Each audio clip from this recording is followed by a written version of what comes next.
Hello everyone, today we are taking a look at the BetaFPV Cetus X FPV kit. This was one that I've been asked to review. I think it's been out a short time, so it comes with a drone. It's a 2-inch prop 1103 motor drone. I'm not going to go into the nitty-gritty details as I typically do because this is kind of a ready-to-fly starter kit, so we're going to just kind of cover the kit at kind of a high, early stages level. It also comes with a set of goggles that has this antenna.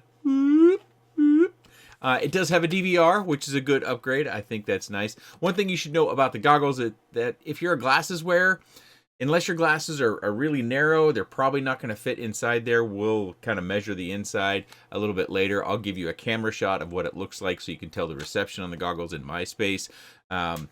And it's got a mechanical switch over here that kind of oddly stuck out to me because I appreciate the quick on and off. It's not something that we get anymore, but I'm a little bit old school and I like that mechanical switch of on and off. So it means, you know, things turn on and turn off right away. You don't hold it down and go dot 1, dot 2, dot 3, dot 4, and then it turns off. So I like that. It comes with the BetaFPV Light Radio 3, which does have the long press to turn it on and off, and it has a little tone when it turns on, so it's fine. The one thing I think that sticks out about this is I've had more than one of these radios, and I have found that the spring tension strength on the gimbals has been different on each one. On this one, it's different between the gimbals. The right stick, which I fly mode 2, the right stick to me, you know, right stick is kind of more natural feeling, whereas the throttle or the left stick is a little bit more stiff. It doesn't feel like it's grinding or anything. It still feels smooth. It just feels more stiff. And in this particular case, I don't think it's the spring tension. I just think the gimbal is a little bit tighter in its mechanism down there where it kind of rotates through. So that's something to know about the radio. Something about the kit itself is that it's already bound up, so you don't have to worry about learning how to bind right away for flying. The goggles do have an auto scan, which I don't typically suggest, but I did find the auto scan was pretty reliable when I would change channels. I fly mainly raceband 8, and that's what I encourage you to do inside your home. Raceband 8 gets you up above Wi-Fi, so that helps to minimize your interference from your home Wi-Fi, or surrounding Wi-Fi for that matter. The goggles, as far as the fit and finish, they're nice and compact. These goggles used to be quite a bit bigger. There's nothing that really stands out. I am not a fan of the over-the-head strap. That could be just because I've gotten used to smaller goggles over the years. I always find that I notice this quite a bit. But for my Western nose, I didn't find that the cutout was too small or too shallow or anything like that. There's a little bit of light leak around this, but that's pretty normal. Matter of fact, your most premium $500 and $600 goggles, depending upon your nose, you might find you have a little bit of light leak around those goggles as well. So a little bit of light leak, it's kind of just normal in what we do, depending upon your nose and face shape. One thing I'll add about these goggles is many of you have chimed in over the years about getting box goggles and being a glasses wearer, and they don't fit in there. As you can tell, mine are kind of, you know, I've got a big head for one, but mine definitely aren't going to fit in there. You might have a lower profile set that will work. But what you can do is if you've got one of these headsets, which I made that little short after much poking and prodding about getting a set, these come with different lenses, and several of you had noted how you had modded with the lens set that comes with that head magnifier, that you had just kind of DIY'd a set and just kind of hot glued them right up in there. I think it's hot glue that many of you use. If you've modified your box goggles with lenses in order to overcome any sort of vision issues you might have, leave a comment down below so that others that are looking for FPV kits can learn from your experiences as well, whether they were, you know, mistakes, we can learn from mistakes, or whether they were just all-out successes. I think using hot glue is the best because if we make a mistake, hot glue tends to peel off pretty clean. So we might be able to hot glue some right up in here in order to be able to overcome any vision. The quad itself, as I said, it's a 2-inch quad, and it's kind of sizable for an indoor quad. I'll show you versus a traditional 75mm, which is my favorite size to fly inside. 65mm is also very, very popular, but this is, well, I'll just show you now. How about this? I don't know if you can see this clearly. We'll do it again after the flights. I want to get to the flights. So this is a 75mm prop. We oftentimes refer to this as just a 75mm whoop, versus this has a 2-inch prop on it. It's pretty big. So if you're looking to fly this indoor, You know, in my house, it's manageable. I've been flying indoors for 5, 6, whatever, how many years it's been now. But be cautious about picking up this kit and thinking about flying it inside your house because it is pretty sizable. If you have a nice open space, yeah, you can, fly in and out of chairs and stuff like that. It's a plastic frame, and I did fly it outside, and it is cold here. That's something else I don't suggest, especially as a ready-to-fly kit. If your temperatures get below, well, when I was flying this outside, it was in the mid-30s. So I would suggest anything below 45 is marginal in surviving crashes because it is made of plastic materials or some sort of plastics. If it gets below 40, I don't suggest it. Plastic's going to get brittle as it gets cold, and then if you hit something hard or even not hard, it could break. So something to keep in mind there. But let's get started with some of the flights because I did something I don't typically do, and that is to fly in self-stabilized mode. So here we are. After a little bit of a false start there, I had the switches aren't set up on the radio like I typically have them. I typically use my arming switch on the right-hand side. This has it on the left-hand side. So, I had to get used to that to a degree. And you can see right off the bat down in the lower left, it says HOR, which is horizon. That is very, very similar to angled mode or self-stabilized mode, but it will allow you to do flips and rolls. This is how it came set up out of the box. So I just left it as it is, and you can all see, for those of you especially that are familiar with the channel, this is not my native mode, but this is my second flight. I did a short flight in the basement the day it came in, just kind of tootling around, a minute maybe in the basement, and then this is my very first flight, sitting at the dining room table doing my typical flights. This does use two 1S batteries. It does come with two 1S BetaFPV 450 milliamp batteries with BT 2.0 connectors on it. So our voltage sag is pretty good on this. That might not mean much to you if you're just getting started out, but when it comes to one cell batteries, voltage sag is something that we're oftentimes looking at for the connector performance, the overall power efficiency of the quad, as well as the quality of our batteries. But you can see in this mode how I get the hang of it a little bit more as I get deeper and deeper into the flight, but it's obvious that, well, it's going to be obvious to those that don't follow the channel very closely that I typically fly in acro, some call it rate mode. It's basically where there's no self-stabilization. In this particular mode, to describe the self-stabilization, is it's always trying to come back to flat or to the horizon, you might say. So you have to push the right stick and continue to keep it in that position, whichever direction you want it to go. Whether it's to go forward or if it's to go right, you have to keep it with right. If you want it to go left, you have to keep it to left. When it comes to the throttle management, that is all up to you, and that's probably one of the biggest hurdles for flying indoor for most people, is the throttle management. You might have noticed when I first took off how I ballooned up and I almost hit that shelf that's got the books on it. Yeah, just not really all that familiar with the throttle management of this particular quad and flying with a radio that I don't typically use. I have used the Light Radio 3. I tend to prefer the gamepad style of radios, if that means anything to this review. My daily driver, as far as my radio goes, has been a gamepad style for a few years. I really couldn't say if it's been 3 or if it's been 4 or 5. I think it's been closer to 4 or 5 because I originally, when I switched to the gamepad style, was using the FR X Lite, and I used that one for some period of time, whether it was 2 years or more, I'm not certain. And then I switched to the Jumper T Lite, which I do still like that radio. It's just I've switched to the Zorro because of the gimbals, the AG01 mini gimbals in the Zorro. That upgrade that you can buy after the fact, those gimbals are just really nice, and they keep me coming back.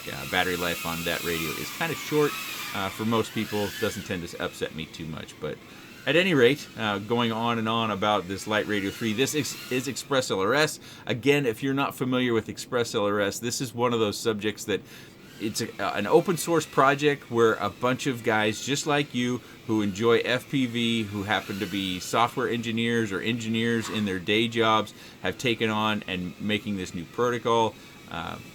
And they've done a wonderful job in just creating features that the community's like, and it's on hardware that's readily available and it's inexpensive. So it's got outstanding range, it's got outstanding response, it's got a huge feature set.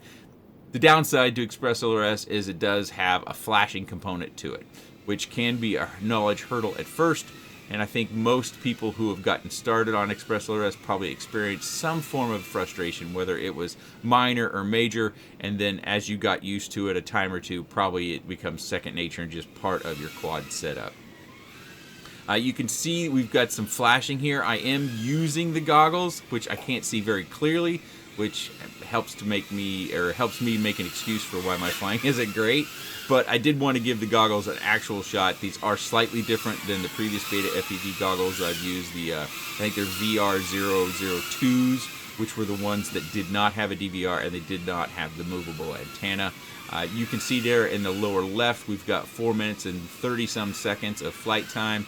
You can see our battery warning is flashing over on the right, and we should typically come into land about now, which I should be doing. We want our batteries to end up at about 3.5 volts per cell. There we go. Finally landed, just short of 5 minutes of flight time in that horizon mode. And now we're going to move on to our next flight. So you can see there, I was in horizon mode, then I switched to air mode. Because this is my second upstairs flight in horizon mode. And I bonked all over into stuff. And then I decided to switch over. And I wanted to show you this as just a laugh for even someone who's experienced when you're flying different stuff, when you're using a radio that may not be something that you've used quite a bit, that when you get started, it's going to feel very foreign. It's going to feel very difficult. And this is with loads of flight experience in my house. I crashed already. You can see I get out of control. I'm going too fast forward. I'm bonking into stuff, or crashing, you might even say. But I wanted to show you this just to give you a point of reference that while flying FPV is very, very fun, it can also be pretty difficult. But now, as you heard me at the table, I'm stuck, so let's move on to our next part of our flights. Stuck. Okay, I've reset. I'm in air mode still, so rate mode or no self-stabilization, and I'm going to try to rein this dog in and do some actual decent flying. I know I'm going to get there. Eventually, I start to get kind of the hang and the touch and the feel of everything. But I wanted to make sure, I wanted to do this a little bit differently. I tend to spend quite a bit of time flying stuff before I post a review. It's not uncommon for me to get 40, 50, 60 flights on a particular quad before I post a review. I wanted to do this one in a different form and kind of showing you what it's like for someone who is experienced, not to make you run away from the hobby, but so that you know that even despite your experience in FPV, when you grab goggles that are different, when you grab a radio that's different, and you're flying a quad that's completely new to you, that it's going to involve crashing. And many of us will enjoy crashes. Not that we do it intentionally, but it's just part of the hobby, and so we have to accept it. And that brings me to another point. Eventually, we're going to have to know how to fix stuff, because we do crash a lot. And I crashed this one a ton, and I ended up breaking the frame. I think that's another thing that I need to make sure I kind of get in the front end of this video. If you did notice the crack already, I'll show you that when we get back to the desk. We have another flight after this coming up where I fly outside, and then we'll show you the camera view looking in the goggles so you get an idea about the reception. The DVR on this isn't, well, you probably noticed that it already got out of sync a little bit. It does a pretty decent job of recording consistent frames per second. I typically get about 29.96 frames per second on the DVR, and I did find that it was able to sync up my audio recording. The audio you're hearing of the quad flying is not coming from this kit. It's not coming from this quad. I use a secondary cell phone, and then I do like a movie sync clap. I put down a certain number of fingers to indicate my flight, give me something visually to represent so I don't have to listen to everyone, and then I clap my hands together and I sync the camera audio, the audio that you're hearing from that camera, I sync that to the flight DVR in my editing. So that's where the audio comes from. It's not coming from the quad. Unless you do the same sort of setup with a secondary camera on your setup, you won't have this recording. It's not native to the DVR. But it did a much better job than, much more premium goggles that I've used in years past of recording relatively consistent frames per second. That probably doesn't matter for too many people, especially when you're just getting started, unless you're wanting to document your journey in a video format, or if you're wanting to share with family and friends about your FPV journey. This particular kit is different than the other kits in that it doesn't have extra sensors to help with altitude hold. This one is a much more typical of FPV racing quads. I think they tend to like to call them, or freestyle quads, to where you have these two modes where it's either self-stabilized in some manner or it's not at all. There's no GPS on this. There's no position hold. There's no return to home, and nothing like that. I get that question a lot from people that I think are coming from camera drones.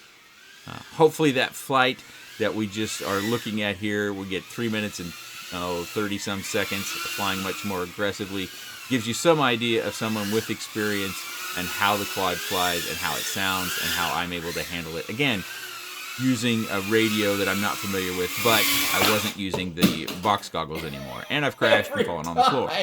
Help, I've fallen and I can't get up. But I can get up. Yeah, plenty of voltage left. Okay, this is jumping right into the flight. This is my flight outside. I wanted to give you an idea of what it looked like in the goggles. This isn't great because we've got a camera with autofocus on here. I don't have a manual camera I could take outside with me. It is cold. We do see the reflection from the back of the cell phone. It's got a sticker on it because I bought that used off of one of those used cell phone sites. So you'll see the camera autofocusing and bringing the image in and out. So this is skewed to where it's not perfect, but you should have some samples of where you can look around the reflection that we've got, and you can actually look at the quality of the screen. Maybe there when I went down on the grass, maybe that's a good spot to go back and pause to where you can get a better idea of visually what the goggles look like. And this is, a representation of what you actually see from this cell phone camera, which is an old Sony Galaxy. And you can see on that dive, it wants to do what we tend to call yaw washout. So when it pitches up and it kind of rotates around to the right, that is not me making a mistake. That is, well, it's something that we find a lot in these sorts of quads. Aerodynamically, they're not great because of that prop protection, and so sometimes they suffer from that. Many of them can be tuned out. We have a lot of different tools in our BetaFlight tool chest. We can just reverse the motor rotation, but as far as a beginner goes, you're probably not going to take that on right away. But down the road, if you're getting into dives and you want to go down that road, it is possible to potentially fix that without replacing any hardware. Okay, this is the same flight, but this is not with a camera staring at the goggles. So I wanted to give you another idea of, this is the DVR representation of the goggles. This is the DVR from these goggles that come with this kit. So this breakup that you're seeing and the flashes and the static that you see on screen, we tend to refer to that as breakup.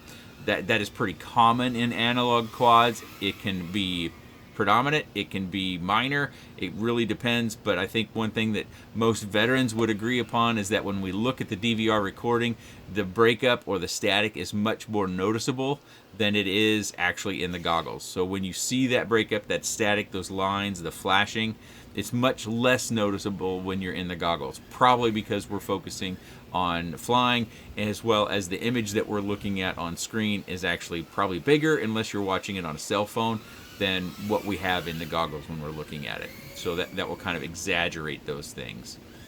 And you saw that dive and that wobble again. And, not great, but for a beginner kit, that's usually not a concern, because one of the first things you should not do is go out and practice dives. Get the hang of flying flat and being able to turn around objects and make good coordinated turns on your corners, like around this little section in our cabana where we're going around these two pillars. Get that stuff down. Then you can work in some, snap flips and rolls, which you can still do in horizon mode, so it'll still self-stabilize. And then you can move on to rate mode. Now, some people will say just move on to rate mode or acro mode. You can do that if you want. Do whatever makes you happy, whatever you think is best for you. I'm just kind of describing a process that you could go through if you choose to. We have a lot of wind, and you can probably hear that in my audio recording. So those bobbles, that's not unusual. Again, high winds above 20 miles an hour, not ideal for this sort of thing, but it's what I had in the moment when I was flying it. And so that's what we've got. It gives you, again, another good sample in poor weather conditions, cold and windy, of how this thing would fly outside. And I think outside is where it's most appropriately to be flown. Let's move forward in this flight so we can get towards the end so that you can see the flight time outside flying in this particular manner. All right, we should be coming in for our landing here in just a moment. The low battery warning, we can adjust that to where it doesn't bother us as much, but remember, we do want our batteries to come in disarmed at 3.5 volts per cell. Now some people, again, there's many different ways of going about this stuff. Some people want their batteries to come in disarmed at 3.85 volts per cell, which is storage voltage. In my particular case, I want them to come in at 3.5. I've felt that my batteries stay in good health doing that, and that's what my target is. So as I disarm here, we got 3 minutes and 28 seconds outside, and we can see our batteries have popped back up down to the lower right to 7.37 volts per cell. So we're well above 3.5 volts. We're closer to 3.7 volts. One more thing before we get down to the desk, and we'll just kind of cover a few final details. It does come with a nice little carrying case, so if you're going to go to a park or to a field of some sort to fly, everything fits right inside here.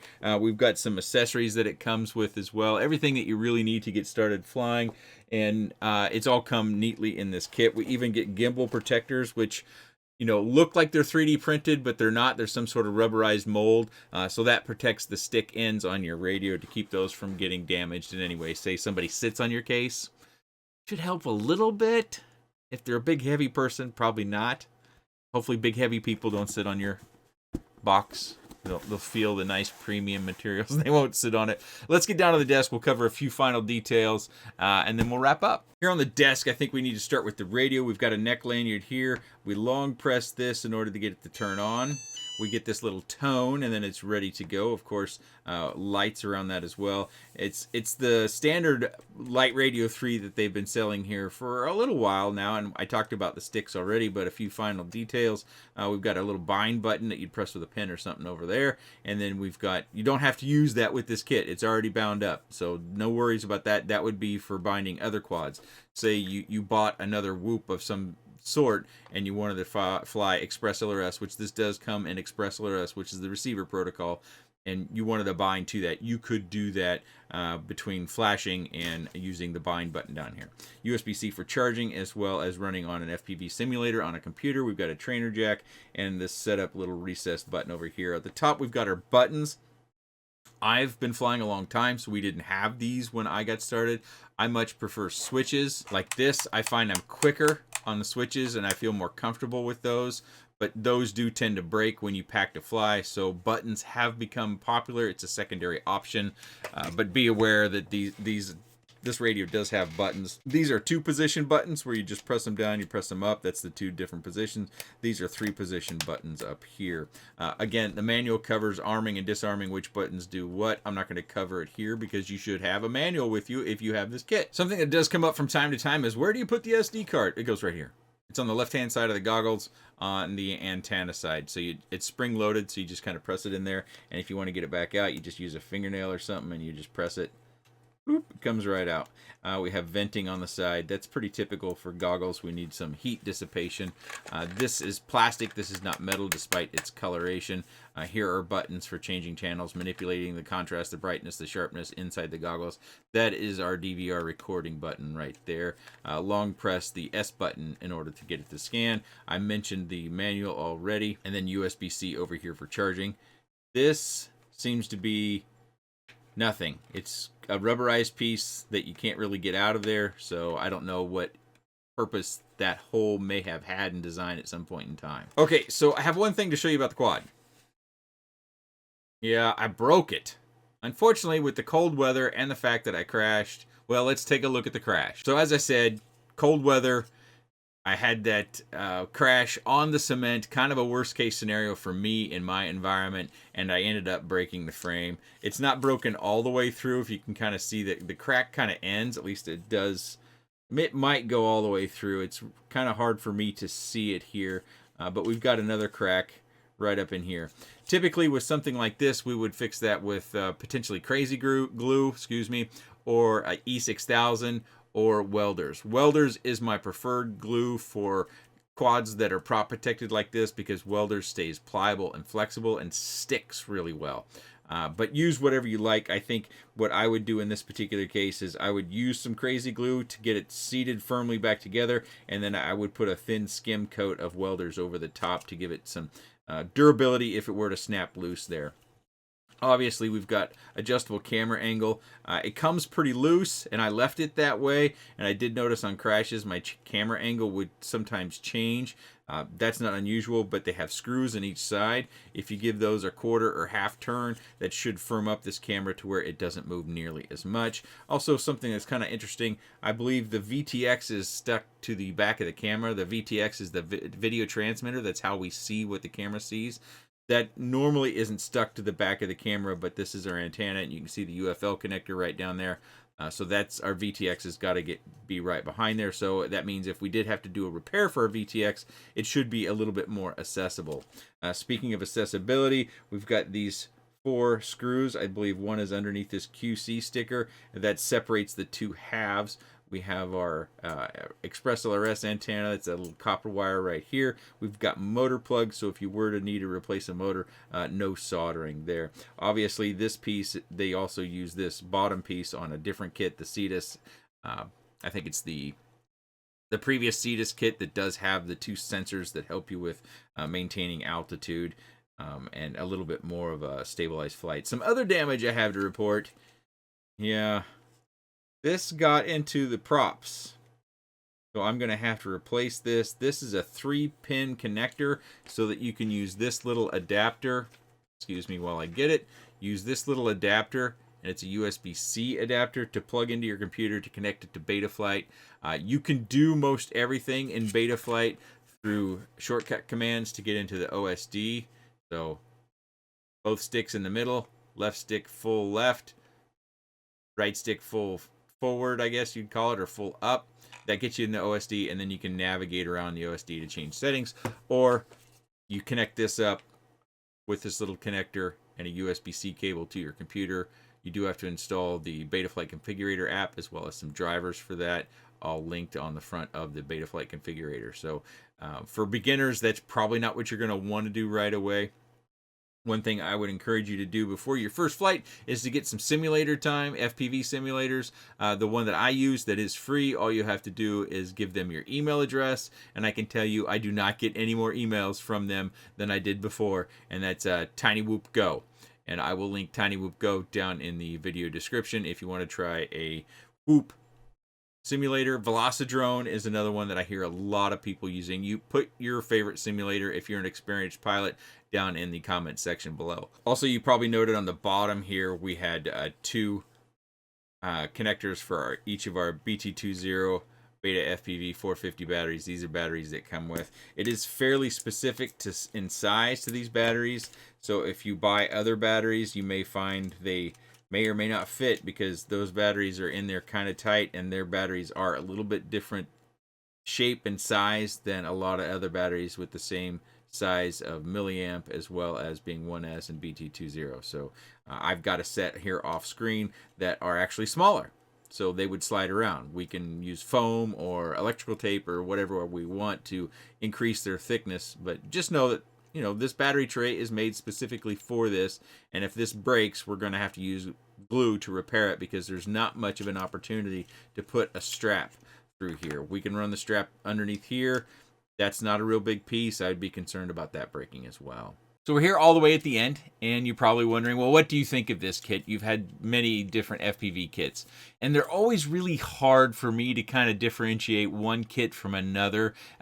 I get a lot of questions, what versus this versus that. So one of the things that you'll need to do as far as this kit is concerned is be sure of where you want to fly. Because I think as far as a beginner and this size of quad being 2S, meaning 2 batteries, you have more power than you do on 1S.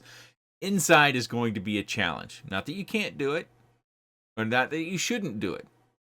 It's just going to be a challenge, and especially if you have a smaller indoor space. Smaller than my home is going to be more challenging if you're planning to fly at a gymnasium or a large warehouse or any sort of industrial space that has a disability, accessibility, wider doorways, those things, just more space. It's going to be much more viable indoors there. Otherwise, you should probably just plan on flying this outside.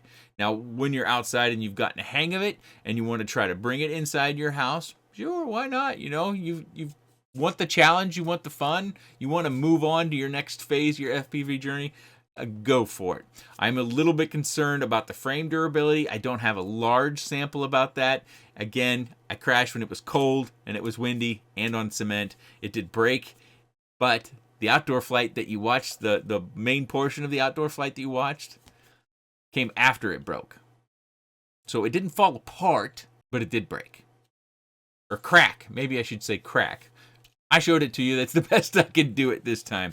The radio is expandable. The radio is something that you're going to be able to grow with some because it's got Express LRS if you get the Express LRS version, and you can bind that to other quads and enjoy it and use that if you find that this particular radio does suit you and you do enjoy it. A lot of people do because of its size, because of its simplicity. The goggles, in my opinion, analog goggles, are very, very serviceable. I think this is a reasonable kit. What it's going to come down to is budget. Because this kit is going to be more expensive than, say, their other kits or other kits you're going to find on the market. And that's because it's got more features. It's got goggles with a DVR.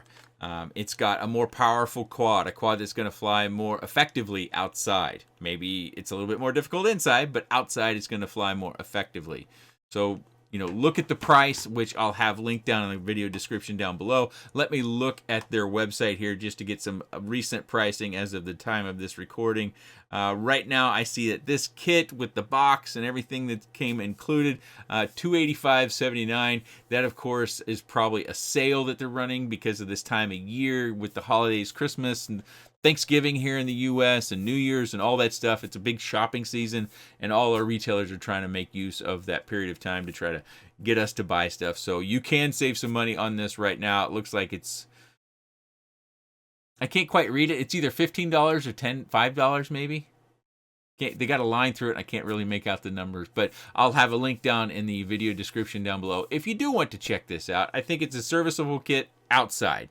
And then after you get the hang of everything outside, you could try to bring it inside your home, provided you think your home has the right amount of space or the office space, industrial space that we talked about. If you have any comments, questions, suggestions, or otherwise, please let me know in the comments section below. One question I have is, for those of you that are doing research into this kit, is covering it in this way and focusing on the flights and kind of the basics. I don't want to dumb it down or say negative things to make you feel bad, but I don't want to get into such nitty-gritty details that some of our longtime veterans might want to know about, because then it just becomes like that first day at school where you can't remember anything that was thrown at you and you have to go back and review. Is that okay? Hopefully it is, because that's kind of how I went after this one. I appreciate your time. Thanks for watching.